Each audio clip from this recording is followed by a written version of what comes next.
works, and then I'll go into how we're applying it to some of the problems, and I'll be dropping a word cloud a lot. I've heard it a couple of times, but it's not as prevalent on this show floor as it is on a lot of others out there. So as far as who we are, we're from Calgary, Canada. I see a few Canadian military personnel here. We're pretty good friends. We did have that War of 1812, but gotten over that in the last couple of centuries. We are about 80 people in a growth mode, about 12 years old, and we have some patented stuff I'd like to talk about. So I'm not going to even read any of these names, just to show you that we have some customers around the world. Some of our software is in a dozen languages in several countries, sold through several partners. I want to highlight one customer example being the Department of Veterans Affairs, where right now we are deployed with our medical imaging technology that's used over the web in the Department of Veterans Affairs. And it's in the first phase, successful deployment right now. Now on the screen, it's kind of gross if you're not used to looking at that sort of thing, but medical images in 2D and in 3D. In fact, the 2D images you see there are actually computed like 3D because of all the different planes they have. There's some other industries who share similar software and similar problems. There's simulation and training applications we've done gaming, we've done CAD, oil and gas, big science. A lot of them share very similar characteristics. One of them is that they're graphical, and for the most part, that usually means it comes with a lot of data. So big data is always a big problem. And finally, security.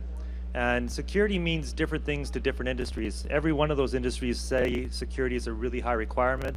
But an example of medical imaging, it's more about privacy. So you lose a laptop with patient information, you get sued. Oil and gas, it's usually about the land and the money. So security in the military, I think means security, but everybody will use that same word, whether it really is or not. As far as our technology, you're seeing a lot of different applications, but it's the same approach to all of them. So what we do is we take an application that pulls some kind of data. And these days, they want to kind of get to this brave new world of the web, the mobile devices, and you hear the word collaborate a lot. How we take our approach to it is not to cram that same software over a pipe and show it on a different device. What we do is we look at what the application does and what it shows and treat those separately. So we take a high performance rendering pipeline, and we deliver the software what the software is trying to do very efficiently, but what it looks like and how the commands and controls are handled varies by the different kind of device, as it should.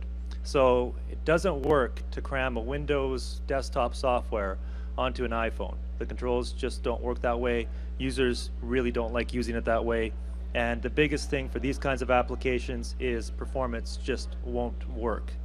So our approach is a way that you can customize it and deliver it differently without really changing the systems out there in the world. So the kind of data it is doesn't matter to us. When the application was written and what it was written in doesn't really matter. You know, who wins at Christmas time on which device is in everybody's hands? That also doesn't matter to us as well. We work with a lot of older softwares like C++, .NET, and Java, and we customize it and deliver it in using new tools like HTML5, iOS, and Android. And that way you kind of have the best of both worlds. You have software you've worked on for decades in the hands of people with devices that were invented in the last couple of years. So what we've also come across is an ability to share that amongst people. So taking those same devices, what you can do is you can kind of stack them up and have different people on different kinds of devices seeing the same thing and using the same software. So that's what we mean by collaboration. The interesting part of this is the software that was written 10 or 20 years ago has no idea it's being used this way. We just collaborate the endpoints together on the same running instance of the application. And finally, with this latest trend, and it's the biggest, is cloud. What we can do is take all of that software and host it remotely and securely on the cloud. So that last statement might get challenged on the show floor here because you don't see cloud a lot. But what we try and do is use it to enable people to connect to their information, and we use it so that people can connect to each other as well. And that has some people nervous, but it's in your control.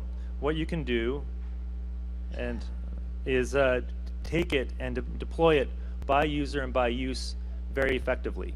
So you can do lots of things. How you do it is up to you, though. And so really, cloud is just a way to do it. And I'm saying the word a lot so you get used to it. But really is the number one question probably here, why are we talking about cloud for the military? I'm going to kind of pitch something here as if I'm working for Amazon Web Services for a minute and talk about something that they're doing, because it can be used for secure apps and serious apps. And how it's done is on a private instance. So Amazon's known for its public cloud. They're known for their GovCloud, which is designed around some of the compliance requirements of the government. Very recently, they introduced something called C2S, or AWS IC, Amazon Web Services for the Intelligence Community. This is a very big deal. The contract was about $600 million. Amazon won it over IBM, and it's out there. It's dedicated, it's air-gapped, and it's actually operates at a top secret level. So this is something that takes the latest technology trend, the biggest one being cloud computing, and allows it to very safely and securely be applied for all of these uses. A little bit more about it is it was led by the CIA, but it's available to 17 agencies, including Army intelligence, and it's out there now. And there's one more thing coming to it very soon, and that is called the marketplace. Marketplace is as significant for this cloud and this deployment as the hardware is, because it allows cloud computing software models to be adapted by these communities for the first time. It really is a new way to try and test software, and the word I bolded there is procure. It changes the way you can buy and try software. In fact, most of the software on it is free to start. So if you want to try something, you fire up your hardware, you apply some software, you like it, you keep it, you pay by the hour, by the month, whatever you want, and you don't, turn it off. So it's a very different model than traditional procurement, and it's an easy way for the very latest technologies out there to be tried in the hands of these people very securely.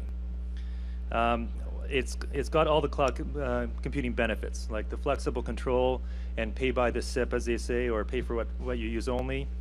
And it's a great way to find and use new cloud software. So this is all leading me to say, okay, why am I up here? Is we happen to have some cloud software. We actually happen to have a lot of it, but the one I'm going to highlight for you here is one that we are going to put on the marketplace and make available on the IC marketplace as well, because we think it's the most relevant to these communities. Pure Design is something where you can allow anyone to open any CAD model or engineering drawing securely and remotely. And what that means is it's rendered on remote servers and never downloaded to the device. So, we talk about security. This is the most secure way to access any kind of information.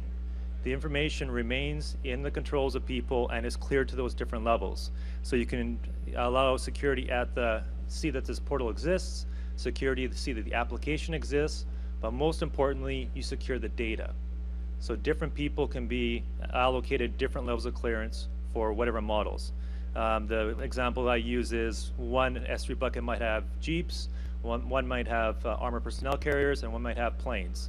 And the highest level can open them all, but the guys working on Jeeps just see the Jeeps. And that's in the control of all these communities.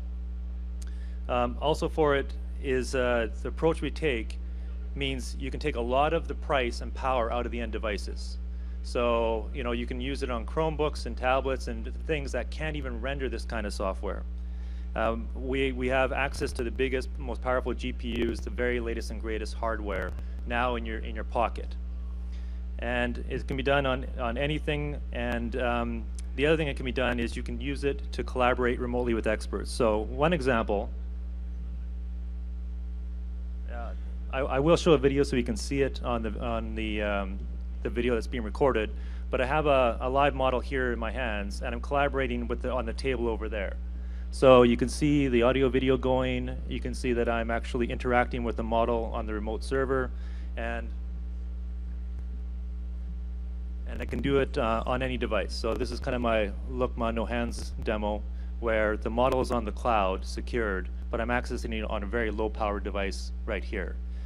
What I'll do is I'll show the video now, and I'll talk you through it, because this is a civilian video, so it's focused on company use.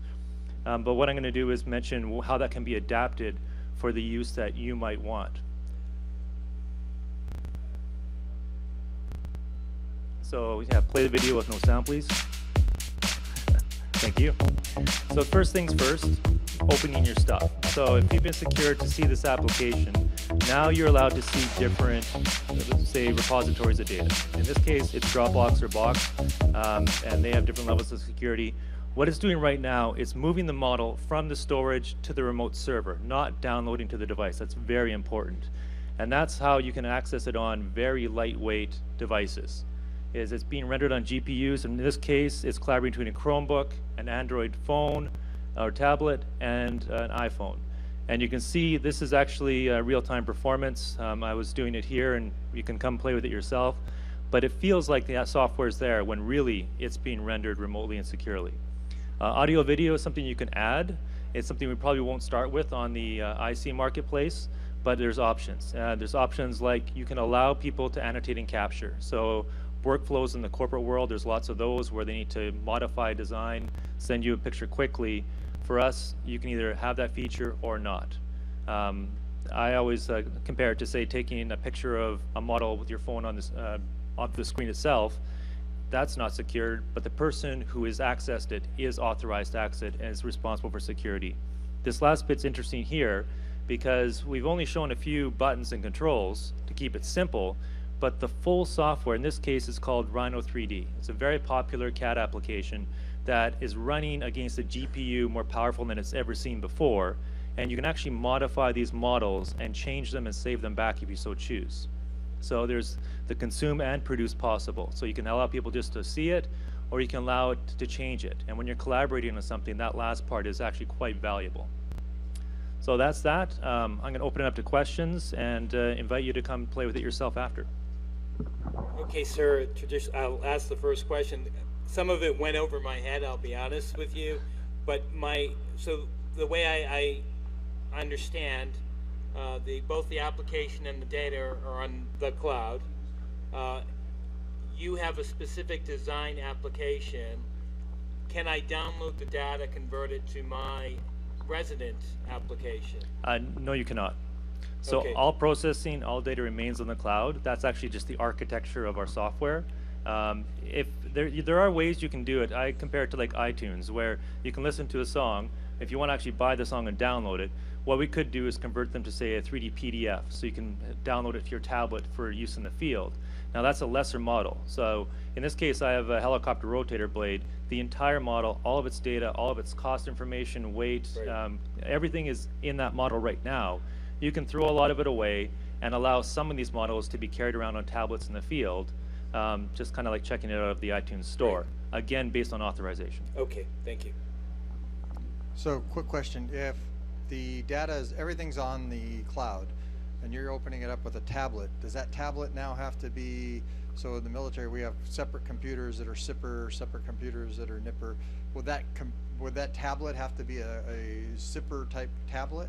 Or because no data is downloaded into the tablet, does it matter? So architecture means it doesn't matter anymore because you're authenticating the person, and they can grab a different tablet. It actually means you don't even need to ruggedize the tablets anymore because you step on one, grab another. There's nothing ever on the tablet. So it doesn't download into a cache or anything like No, that? and everything you're seeing here is right inside of a browser. The shipping Chrome browser has all of this in it. Okay, great. Thank you. Great presentation. Thank you.